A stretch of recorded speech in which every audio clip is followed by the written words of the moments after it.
ಕನ್ನಡ ನಾಡು, ಇದು ಕನ್ನಡಿಗರ ನಾಡಿಮಿಡಿತ.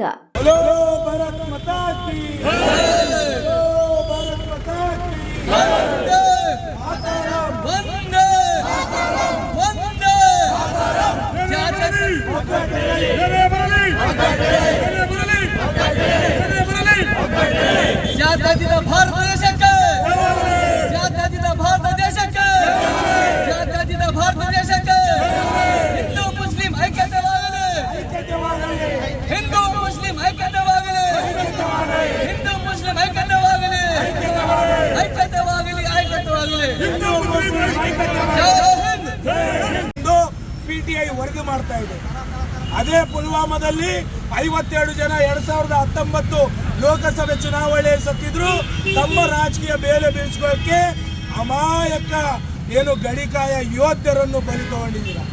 ಅದಕ್ಕೆ ನಾವೆಲ್ಲರೂ ಆಲೋಚನೆ ಮಾಡಬೇಕು, ಆತ್ಮಾವಲೋಕನ ಮಾಡ್ಕೋಬೇಕು. ಇವತ್ತು ಭಾರತ ದೇಶದಲ್ಲಿ ಬಿಜೆಪಿ ಪಕ್ಷ ಆಡಳಿತ ಮಾಡ್ತಾ ಇದೆ, ಅದು ಸಂಪೂರ್ಣವಾಗಿ ಆಡಳಿತ ಮಾಡ್ತಾ ಇಲ್ಲ, ವ್ಯವಹಾರ ಮಾಡ್ತಾ ಇದೆ. ಅವರು ಬಿಸ್ನೆಸ್ ಮಾಡ್ತಾ ಇದ್ದಾರೆ. ಅದಕ್ಕಾಗಿ ನಮಗೆ ದಯವಿಟ್ಟು ಈ ಭಯಭೀತಿಯ ವಾತಾವರಣವನ್ನು ಮಟ್ಟ ಹಾಕಿ ನಮಗೆ ರಕ್ಷಣೆ ಕೊಟ್ಟು ನಮ್ಮ ದೇಶ ನಮ್ಮ ಭಾರತ ಎಂದು ನಮಗೆ ಹೆಮ್ಮೆಯಿಂದ ನೋಡಿಕೊಳ್ಳಕ್ಕೆ ಅವಕಾಶ ಕೊಡಬೇಕು. ಅದೇ ರೀತಿಯಾಗಿ ಏನಿವತ್ತು ಈ ಹುತಾತ್ಮರು ಪಾಪ ಏನೂ ಕಾಣದ ಅಮಾಯಕರು ಬೇಸಿಗೆಯ ಶಿಬಿರದಲ್ಲಿ ತಮ್ಮ ಕುಟುಂಬದ ಜೊತೆ ನೈಸರ್ಗಿಕ ವಾತಾವರಣವನ್ನು ಆ ಪರಿಸರವನ್ನು ವೀಕ್ಷಣೆ ಮಾಡುವಲು ಹೋದಾಗ ಈ ಭಯೋತ್ಪಾದಕರು ಗಡಿಯನ್ನು ದಾಟಿ ಬಂದು ಗುಂಡಿನಿಂದ ಕೊಂದಿದ್ದಾರೆ. ಇವರೆಲ್ಲ ಪಾಪಿಗಳು. ಇವರಿಗೆ ತಕ್ಷಣವೇ ನಮ್ಮ ಭಾರತ ದೇಶದ ಯೋಧರು ಕೊಂದು ಹಾಕಬೇಕು.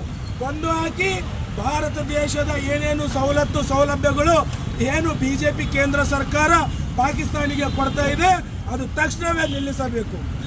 ಭಾರತ ದೇಶದ ಪರಿಸರವನ್ನು ನೋಡಕ್ಕೆ ಬಂದ ನಮ್ಮ ಅಮಾಯಕ ಪರಿಸರ ಪ್ರೇಮಿಗಳಿಗೆ ನೀವು ಕೊಲ್ತೀರಂತಂದ್ರೆ ನಿಮ್ಮ ಹತ್ರ ಮನುಷ್ಯತ್ವನೇ ಇಲ್ಲ. ಪಾಕಿಸ್ತಾನ ನಿಮ್ಮ ಯೋಗ್ಯತೆ ನಿಮಗೆ ಇವತ್ತು ತೋರಿಸಿದೆ. ಯಾಕಂದ್ರೆ ಕರ್ನಾಟಕದ ಹೆಮ್ಮೆಯ ಪುತ್ರರು ಇವತ್ತು ಆ ಭಯೋತ್ಪಾದನೆಗೆ ಬಲಿಯಾಗಿ ಇವತ್ತು ತುಂಬಾ ಅನುಭವ ಪಡ್ತಾ ಇದ್ದಾರೆ. ಇಲ್ಲಿ ಬಿಜೆಪಿ ಮಾತ್ರ ಬಿಹಾರದ ಚುನಾವಣೆಗಾಗಿ ಮುಸಲ್ಮಾನರ ಅಲ್ಲಿ ಹಿಂದೂಗಳನ್ನು ಕೊಲ್ಲಿದ್ದೀರಿ, ಮುಸಲ್ಮಾನರನ್ನು ಕೊಂದಿರಿ ಎಂದು ಜಾತಿಯ ತಾರತಮ್ಯ ಮಾಡುತ್ತೀರಿ. ಜೀವ ಯಾರದಾದ್ರೂ ಜೀವನೇ. ಯಾಕಂತಂದ್ರೆ ಎಲ್ಲರಿಗಿರೋದು ಒಂದೇ ದೇಹ, ಒಂದೇ ರಕ್ತ, ಒಂದೇ ಪರಿಸರ, ಒಂದೇ ಗಾಳಿ, ಒಂದೇ ಉಸಿರು. ಅದಕ್ಕೆ ನಾವೆಲ್ಲರೂ ಭಾರತೀಯರು. ಆ ಭಾರತ ದೇಶದಲ್ಲಿ ಇಂತಹ ಒಂದು ಭಯದ ಒಂದು ವಾತಾವರಣ ಸೃಷ್ಟಿ ಮಾಡಿರುವಂತ ಈ ಕೇಂದ್ರ ಸರ್ಕಾರ, ಗೃಹ ಮಂತ್ರಿಗಳು ಇದಕ್ಕೆ ತಕ್ಕ ಉತ್ತರವನ್ನು ಕೊಡಬೇಕು. ಯಾಕೆ ಇವತ್ತು ಈ ರೀತಿ ಆಗ್ತಾ ಇದೆ? ಯಾಕೆ ನಾವೆಲ್ಲ ಕಷ್ಟದಲ್ಲಿದ್ದೀವಿ? ಯಾಕೆ ಇವೆಲ್ಲ ಆಗ್ತಾ ಇದೆ? ನೀವು ಗಡಿಯಲ್ಲಿ ಏನು ಮಾಡ್ತಾ ಇದ್ರಿ ಅಂತ ಒಂದು ಸುಂದರವಾದ ಪಾಲ್ಗಾಂವದಲ್ಲಿ ಆ ಗಾರ್ಡನಲ್ಲಿ ನೀವು ಏನು ಮಾಡ್ತಾ ಇದ್ರಿ? ಒಬ್ಬ ಪೊಲೀಸು, ಒಬ್ಬ ಹೋಮ್ ಗಾರ್ಡು ಅಲ್ಲಿ ಇದ್ದಿಲ್ಲ. ಅಂದರೆ ಇದೆಲ್ಲ ಪ್ರೀ ಪ್ಲಾನಿನ ಒಂದು ಅಟ್ಯಾಕ್ ಆಗಿದೆ. ಆ ಪ್ರೀ ಪ್ಲಾನಿನ ಅಟ್ಯಾಕ್ಗಾಗಿ ಇವತ್ತು 27 ಜನ ಮೃತಪಟ್ಟಿದ್ದಾರೆ. 27 ಜನ ಈ ಪ್ರಪಂಚ ಬಿಟ್ಟು ಕೈಲಾಸಕ್ಕೆ ಹೋಗಿದ್ದಾರೆ.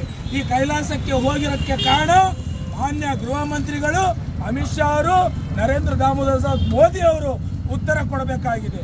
ಮಾನ್ಯರೇ, ಬಂಧುಗಳೇ, ನಾವೆಲ್ಲರೂ ಎಚ್ಚೆತ್ತುಕೊಂಡು ಆಲೋಚನೆ ಮಾಡಿ ನೋಡಬೇಕು.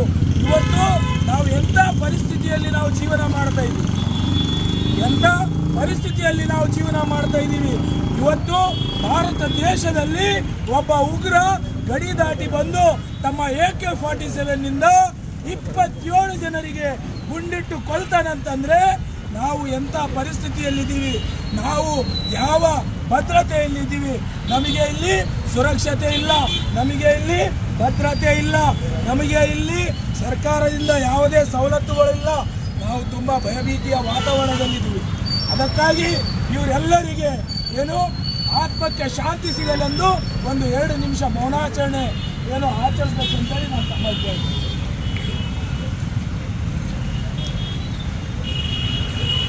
ಯಾರು ಸ್ಟಾರ್ಟ್ ಅಂದ್ರಪ್ಪ? ಎಲ್ಲರೂ ಹಿಂಗೆ ಬರ್ರಿ, ಬತ್ತುಗಳೆಲ್ಲ ನಿಂತ್ಕೊಂಡು ಹಿಂಗೆ ಬರ್ರಿ. ಆ ಕೈಯಾಗ ಹಿಡ್ಕರಿ ಒಬ್ಬರು ಕ್ಯಾಂಡಲ್ ಎಲ್ಲ ತಗೊಳ್ರಿ. ಎಲ್ಲ ಉದ್ದಿಕಾಯಿ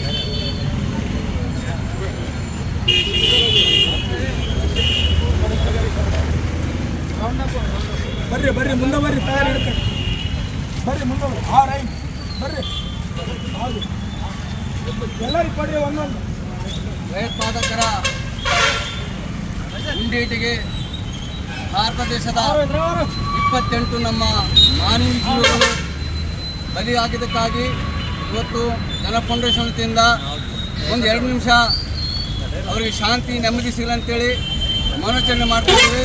ತಾವೆಲ್ಲರೂ ಈ ಮೌನಾಚರಣೆ ಭಾಗವಹಿಸಿ ಅವರ ಆತ್ಮಕ್ಕೆ ಶಾಂತಿ ಸಿಗಲಿ ಅಂತೇಳಿ ಆಶಿಸ್ತಾ ಈಗ 2 ನಿಮಿಷ ಮೌನಾಚರಣೆ ಮಾಡೋಣ.